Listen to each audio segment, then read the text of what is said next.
മുകളിൽ നിന്നുള്ള കാഴ്ചകൾ എന്ന് പറഞ്ഞാൽ ഇതൊക്കെയാണ് മുകളിലുള്ള കാഴ്ചകൾ. വളരെ സിമ്പിളാണ്. മുകളിൽ വലിയ കാര്യമായിട്ടുള്ള വർക്കുകളോ ഒന്നും ഇതില്ല. പക്ഷേ ഈ തൂണുകളൊക്കെ നല്ല കളർഫുള്ളായിട്ട് പെയിൻ്റ് അടിച്ചിട്ടുണ്ട്. തൂണുമൊക്കെ ഓരോ രൂപങ്ങളുണ്ട്. ഇതാണ് മുകളിൽ നിന്നിട്ട് നമ്മൾ ആൾത്തറയിൽ കാണുന്ന, അടിയിൽ കാണുന്ന കാഴ്ചകൾ.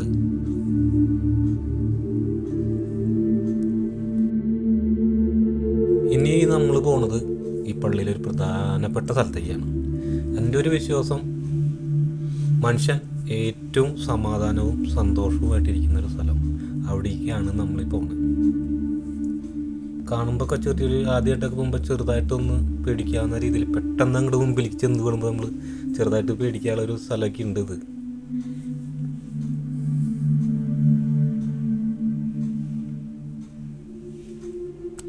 അപ്പോൾ നിങ്ങൾക്കിത് വായിക്കുമ്പോൾ മനസ്സിലായിട്ടുണ്ടാവും എന്താ സ്ഥലം.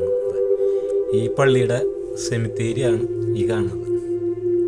ഈ സെമിത്തേരി ഈ പള്ളിയുടെ ഉള്ളിൽ തന്നെയാണ്.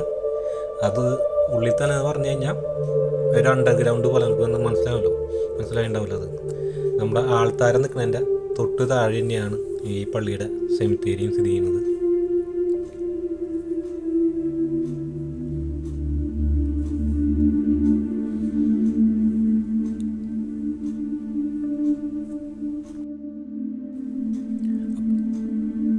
കപ്പൽ പള്ളിയെക്കുറിച്ചുള്ള എൻ്റെ ഒരു വീഡിയോ ഞാനിവിടെ അവസാനിപ്പിക്കുകയാണ്. അപ്പോൾ ഈ ആത്മാക്കളുടെ കൂടെ ഈ വീഡിയോ അങ്ങോട്ട് വൈൻഡപ്പ് ചെയ്യാമെന്ന് വിചാരിച്ചു. അപ്പോൾ നിങ്ങൾക്ക് ഞാൻ പരമാവധി കപ്പൽ പള്ളിയെക്കുറിച്ച് ഞാൻ ചോദിച്ചറിഞ്ഞ് ഞാൻ പരമാവധി അതിൽ ഉൾപ്പെടുത്താൻ ശ്രമിച്ചിട്ടുണ്ട്. ഇതിനെന്നെ സഹായിച്ച ചക്കനാത്ത് മാർട്ടിയേട്ടനോട് ഞാൻ പ്രത്യേകം നന്ദി ഈ കാര്യത്തിൽ ഞാൻ പറയുകയാണ്. അതുപോലെ തന്നെ എൻ്റെ സുഹൃത്തായ സോജൻ കൈപ്പള്ളിയോടും. ചക്കനാത്ത് മാർട്ടിയേട്ടനാണ് എനിക്കിതിന് ഒരുപാട് കാര്യങ്ങൾ പറഞ്ഞു തന്നത്. സോജൻ പറഞ്ഞെന്നില്ല കേട്ടോ, എനിക്ക് മാർട്ടിയേട്ടനാണ് കൂടുതൽ ഡീറ്റെയിലിൻ്റെ കാര്യങ്ങളൊക്കെ പറയുന്നത്. അപ്പോൾ മാർട്ടിയേട്ടനും സോജനോടും പ്രത്യേക താങ്ക്സ് ഈ സമയത്ത് പറയുകയാണ്.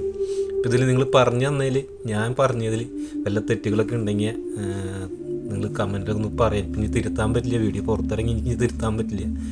അപ്പോൾ എന്തെങ്കിലുമൊക്കെ തെറ്റ് പറ്റിയെങ്കിൽ നിങ്ങൾ ക്ഷമിക്കുക.